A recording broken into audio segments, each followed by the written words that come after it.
Welcome back. This is By the Book, and we're your married relationship coaches. I'm Seth. I'm Sil. And today we're talking about Married at First Sight, Season 16, Episode 11. On to Arris and Jasmine. If you didn't see our other video, we apologize for missing last week. Sil was sick. Yep. But we're back. So, Jumping right into Arris and Jasmine, I'm a little happy to see that Jasmine is over his behind. Yeah. Like, honestly, I mean, I've been wanting her to kind of like get that oomph, in her system and feel some confidence and feel like she can push back. And I feel like she's just finally getting it for herself. So that's good to see. I don't know that it's going to make a change in Arris or anything, but just for her own self-confidence moving forward. Because I obviously don't think that this is going to make it anywhere past decision day, but we'll see. The episode starts off with Arris talking with his friend. I don't think this is a friend we've seen before, but, I think we did. We I did? think he was at the wedding. I think he was one of the groomsmen, if I'm not mistaken. Well, I like the conversation that they were having. Yeah. And you guys let us know what you think. My husband and I go back and forth a lot about whether or not Arris is genuine about anything. I do try to take him at his word for the things that he said. Sal doesn't. He's full of it in every regard. And I don't know. I mean, if I can't at least partially take him at his word, I don't even know how to analyze and break down what's going on between them. Like, for instance, I want to believe that, he's truthful in that he's not sure exactly what it is that he's not attracted to. Like, it's just an overall thing. He says he's looking for at least a vibe with her. If she's not his typical type, if he found her to be really funny, or he found her style to be very intriguing or something like that, that would be something that may attract him to her. But he's not saying that. Now, I guess Sal doesn't think that that's possible. And maybe we differ in this because I think women are like that. Ladies, I mean, you can speak to it. We don't necessarily have to find a man drop dead gorgeous. We don't even have to find him attractive, really. But there can be something that's sexy about him, something that's sexy about his vibe, something in the way that he carries himself, something in the way that he dresses or he smells, and any number of things that just, his intelligence. Anything could attract us beyond what the physical appearance immediately says. So for me, Arris saying that didn't seem particularly far-fetched. So if we got guys watching, let me know if I'm on the wrong path and that doesn't happen for men, because that's definitely where my husband is coming from. Look here, Arris is full of crap. Okay, and he's definitely being very politically correct, very PC with his friend, because when me and my guy, dudes, whoever, when we talk, we gonna be straight up about it. We're gonna call a spade, and we're gonna say exactly what it is that set us off, pissed us off, upset us. We're the exact reason why I'm not attracted to this girl. And him and hawing around is automatically just giving me, he ain't for real. He just not for real. And then this whole thing of, I don't want to have sex with her because I did that in the past, and I don't want to just have meaningless sex. Bro, who are you fooling? Right before they gave you the news that you were going to be on this show, you were having meaningless sex. I mean, the day before that they told you were going to be on the show? You ain't changed that much in a month. Who do you think you're fooling? You're not fooling me. And trust me, I spent a lot of years being selfish. I know selfishness when I see it. This dude is wrapped up into himself, but he makes it sound at times like he's not. Yeah. And so I ain't buying it. It's so hard. I mean, I believe you on the one hand, but it's so hard for me to digest because I want to feel like he came on the show for the right reason.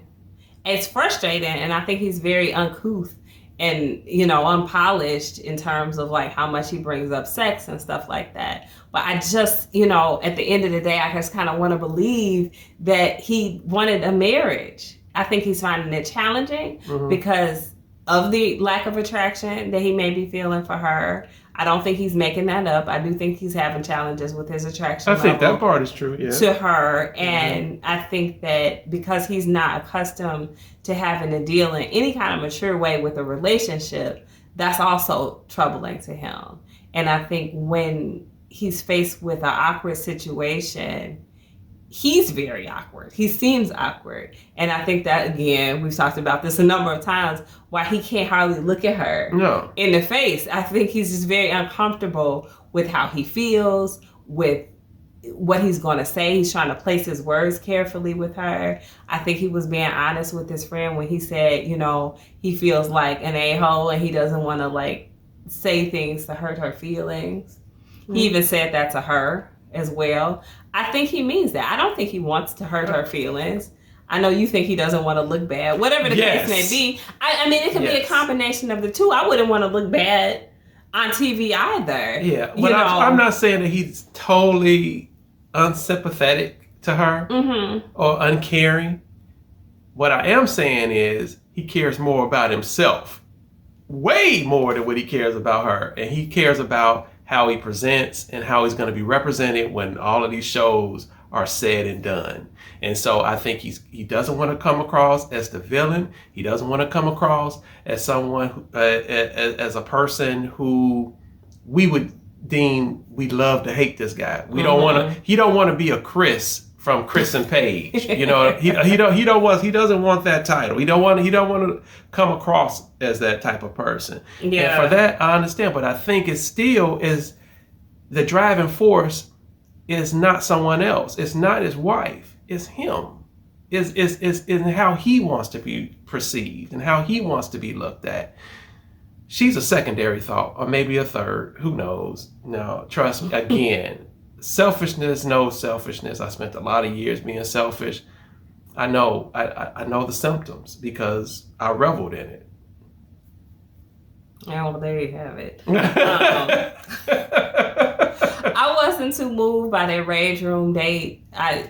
It looked like a liability waiting to happen from my perspective. But I didn't really get any takeaways from it. You know, they're banging on stuff. It looked like he almost took out her kneecap at some point. I'm like, they need to hurry up and get out of this room. But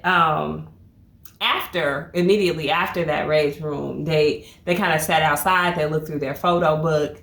And I feel like that's when I really felt Jasmine's initial like attitude toward this whole thing coming out, where she was like, oh, look, I was so happy in these wedding photos. I was so happy back then. And in her confessional, you know, she was very honest about how much different she feels now. Yeah. Like she's not as happy. She's not as hopeful. She's a lot more guarded than she was on the wedding day because she too has been hurt. True. You know, and I think her attitude has been pretty positive thus far. Yes. And now we're starting to see that frustration come out.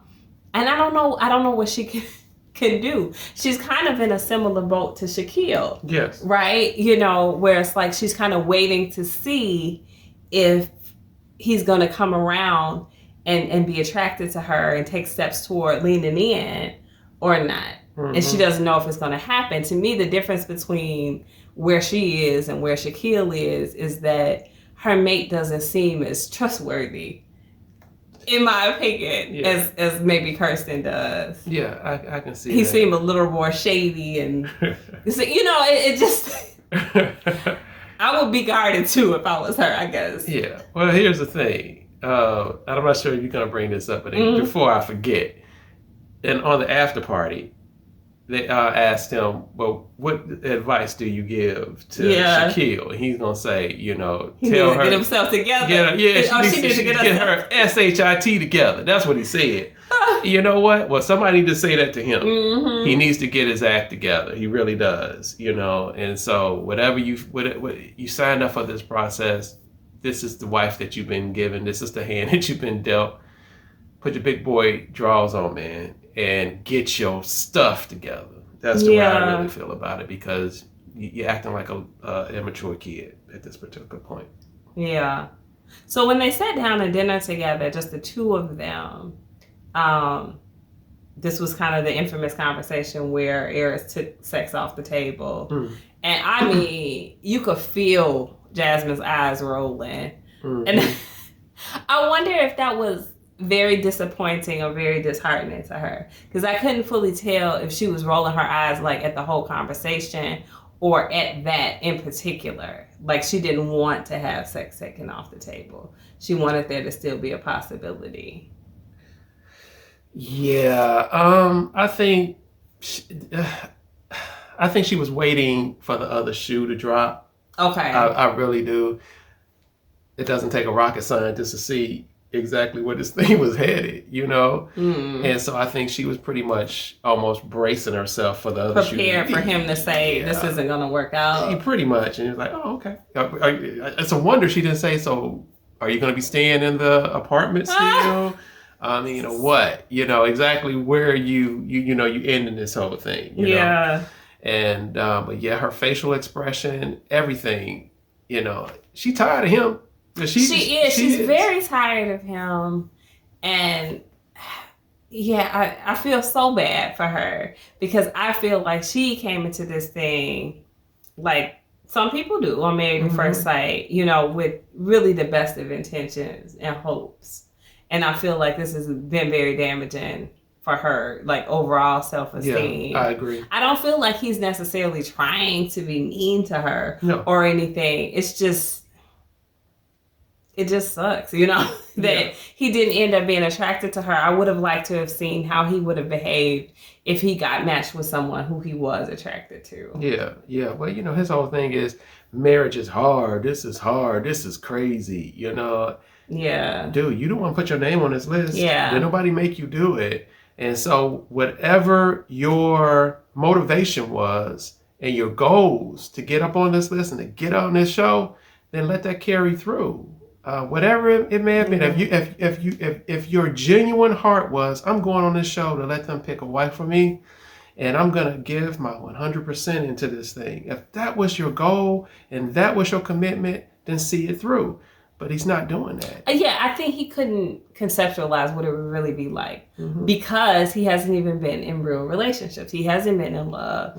His experience didn't prepare him for this in any way. Yeah. I do like that when she asked him directly, when he was talking about his vows, asked him, did he put in effort each and every day? Oh, yeah, that was He brilliant. acknowledged, that he hadn't been, you know. At least he did that. At least he didn't say, well, I have. You just may not have seen it. You know, and kind of try to gaslight her into thinking it was not what it really is. You know. True that. So I give him half a star. I mean, I can just appreciate, you know, he really didn't try to like pull the wool over her eyes and be like, oh, you tripping. Yeah. But I think he also knows now that she's kind of seeing through it. He wouldn't have been able to gaslight her in that situation because it would have gotten confronted. That's why she brought it up in the first place, because she knew the answer. Yeah. She knew he better give the right answer. Yeah. Or she was ready to pounce on him. So that was good. Unfortunately, as we move on to the group dinner, it makes me cringe every time someone asks Jasmine or asks the both of them as a couple, like, where they are, how they're doing. And of course, Nicole would ask. And Jasmine has to come out and lead with, well, I'm attracted to him. So like, I'll just have to see if it grows for him. And if not, I have to accept it.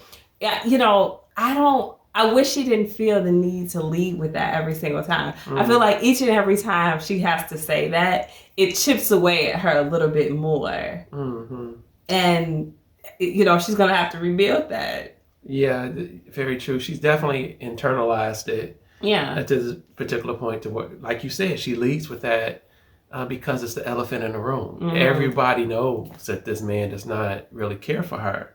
And so at this particular point, I don't want her to internalize it to the point to where it's doing a detriment to her own emotional well-being. However, I don't want her to ever fool herself into thinking that this guy's gonna come around to her. He's just not. He's just not. Possibly when the cameras start rolling, he may slip into his whole bachelor thing and maybe want to bed her, possibly, because I can see that type of selfishness and coming around on him. But other than that, don't get this guy the time of day. Don't get this guy any type of energy. He's just not. Yeah, he's just not. It's not ready. No. Mm-mm. We'll keep it PC. I'm trying.